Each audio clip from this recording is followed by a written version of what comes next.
카톨릭 신자도 천국에 가나요? 전 세계적으로 기독교의 분파는 4개 정도로 나뉩니다. 카톨릭, 개신교, 정교회, 성공회입니다. 이 4개의 분파들은 기독교 역사에서 함께할 수 없는 신학과 교리 차이로 분열되었습니다. 개신교와 카톨릭이 분리될 수밖에 없는 역사적, 신학적 배경을 알아보겠습니다. 마틴 루터에 의해 1517년 10월 31일에 종교개혁이 시작되었습니다. 마틴 루터가 도저히 참을 수 없었던 카톨릭의 교리는 교회 전통과 교리를 성경과 동일시 여긴 것입니다. 기독교 역사 속에서 계속 내려오던 전통, 교황의 권위, 그리고 그들의 남긴 말과 글들이 성경과 동일시한 것을 루터는 도저히 가만히 보고 있을 수가 없었던 것입니다. 그래서 종교개혁을 하게 되었고, 그의 첫 번째 모토가 오직 성경이었습니다.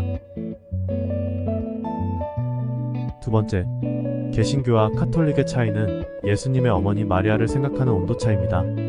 카톨릭은 마리아를 성녀로 지칭하여 단순한 인간이 아닌 존재로 여깁니다. 마리아는 사람의 기도를 들을 수 있고 예수님에게 우리의 기도를 전달해주는 존재로 여깁니다. 마리아가 하나님과 인간 사이를 중재하는 역할을 한다는 카톨릭의 교리는 성경에서는 찾아볼 수 없는 것입니다. 개신교에서는 마리아를 거룩한 존재이지만 카톨릭에서처럼 여기지는 않습니다. 카톨릭에서 주장하는 연옥의 교리 또한 성경에 존재하지 않습니다.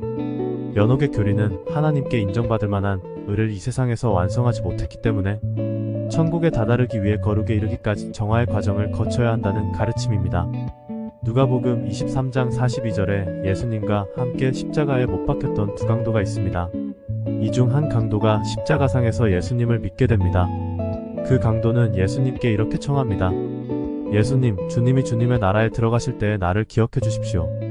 이 말에 예수님은 내가 진정으로 내게 말한다. 너는 오늘 나와 함께 낙원에 있을 것이다. 여기에서 낙원은 연옥이 아닙니다. 만약 카톨릭 교리대로 천국에 이를 만한 의와 거룩을 가다듬기 위해 연옥이 필요하다면 십자가의 한 강도는 반드시 연옥에 가야 합니다. 만약 이렇게 된다면 예수님도 같이 연옥에 가셔서 자신의 의를 더 가다듬어야 한다는 의미가 되기 때문에 연옥의 교리는 성립할 수 없게 됩니다. 이처럼 카톨릭에는 비성경적인 전통과 교리가 존재합니다. 그러나 동시에 카톨릭에는 우리가 동의할 수 있는 신앙 고백이 존재합니다. 사도신경, 니케아 신조, 콘스탄티노플 신조가 그렇습니다. 카톨릭과 개신교 모두 삼위일체 하나님을 인정합니다. 예수님의 인성과 신성을 인정합니다.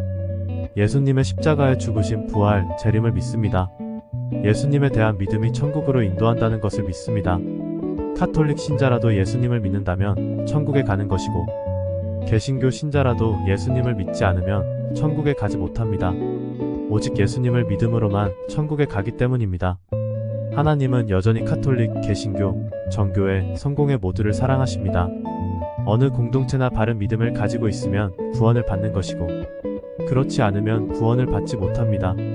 무조건적으로 카톨릭 신자는 구원을 받지 못한다는 것은 잘못된 이야기입니다.